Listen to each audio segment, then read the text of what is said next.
Hello and welcome to 2 Hour Steam, a segment where we get a game of Steam, play it for 2 hours, then decide if we're going to refund it or keep it. I'm Nate, playing as Nate. Hi, I'm Xavier, and I'll be playing as Kodor today. Hey, I'm Omni, and I'm playing as Keep Calm and Kill More Zombies. And I'm Dean, and I'll be playing as Dinosaurus today. And today we're looking at Osiris New Dawn.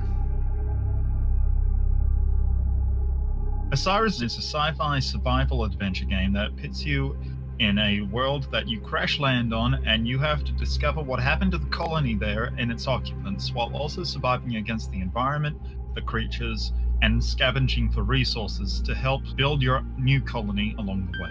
The game is absolutely beautiful. It's amazing to just walk around and look at the planet. And the effects you get as well, I absolutely loved. The dirt kicking up when you run, rain pouring on your helmet, all those effects are something that really makes the game amazing and unique. This game's scale is incredible. As soon as you start exploring, you feel like a tiny little ant on this massive planet. From the massive bone structures in the distance to the worms that shoot out at any moment's notice, you feel very small and very insignificant. Oh, dude! Damn! Mr. Robot just missed that. Jesus Christ, that thing is big! The crafting in Osiris New Dawn is quite simple in the sense that it gives you blueprints predefined, so it's like you can build a habitation center, you can build a greenhouse, and it's as simple as putting it down and holding the action key to construct it with the minerals you have. It's very quick and simple building on that sense, but it's a little hard to wrap your head around at first.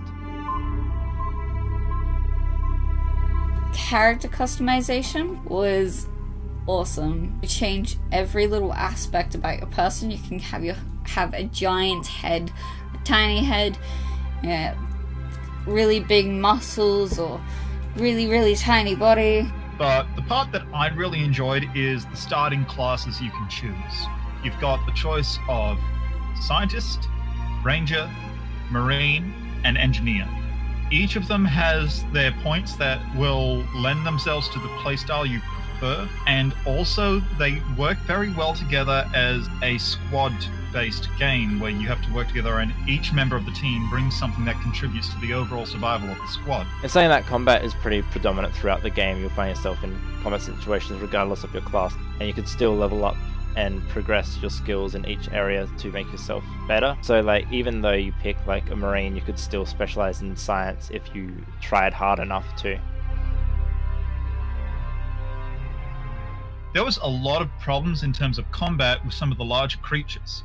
I found myself versing a giant creature, a arachnid, and it would just jump all over the place. And trying to fight against something like that is almost impossible. It is too unpredictable for you to actually play against something like that. It's actually inside the game itself, because I've played this by myself as well as with everyone today. On my own, I was having these same issues. The bugs in this game is to be expected as it is early access alpha, but they were quite numerous and quite varied. One of them, it resulted in one of our teammates not being able to enter a mission area. Just left with them constantly selecting, yes, I want to enter the mine, but could not actually enter the mine no matter how much they tried. I also came across an enemy that was impervious to kill. I drained all its health and it would refuse to die. While trying to enter the mine for the first time, I crashed and was kicked out of my own game, and I was the host of that server, but what I found really interesting is that every other player in that server remained and could play seamlessly without me actually being there. That had another side effect for me. I had recently died and was on the way to retrieve my dead body and all my resources when I got kicked. As a result, the dead body despawned, I lost all of my resources, and when I logged back into Nate's game, I was stuck with the basic repair tool and mapping tool and nothing else. I have no equipment. Do you want me to end you? I do, however, have all my stats.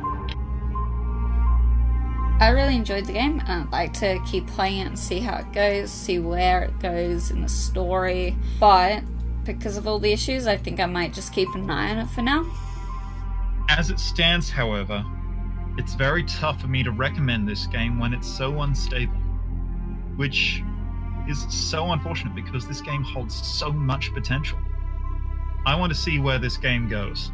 I want to keep eyes on its progress as it develops and see how it goes from being the game that it is currently to the game I hope it becomes. So I would play this game on my own, and would I play this with friends? Not right now. The multiplayer system is just too unstable. I found it unfinished and quite blocky and quite challenging to sort of find what made the game great. It was a great game on scale and what it presented as potential, but at the moment it's not completely there yet, and I'm not going to keep it. Right now it's not there, it's not finished, and that's kind of what you expect with an early access alpha, but we hoped. I think Osiris New Dawn is an interesting game. It definitely has the potential to be a great game. I mean, it already looks good, it already has a pretty good system set up in it. I think it's just too early. At the moment, I don't think I could play it, and I'd definitely put it on the wait and see list. So all in all, that was 1 keep for solo and 0 keeps for friends, and that's $25 on Steam if you want to check out the early access alpha of Osiris New Dawn. Keep an eye on it because it's quite promising, and I'll see you next time.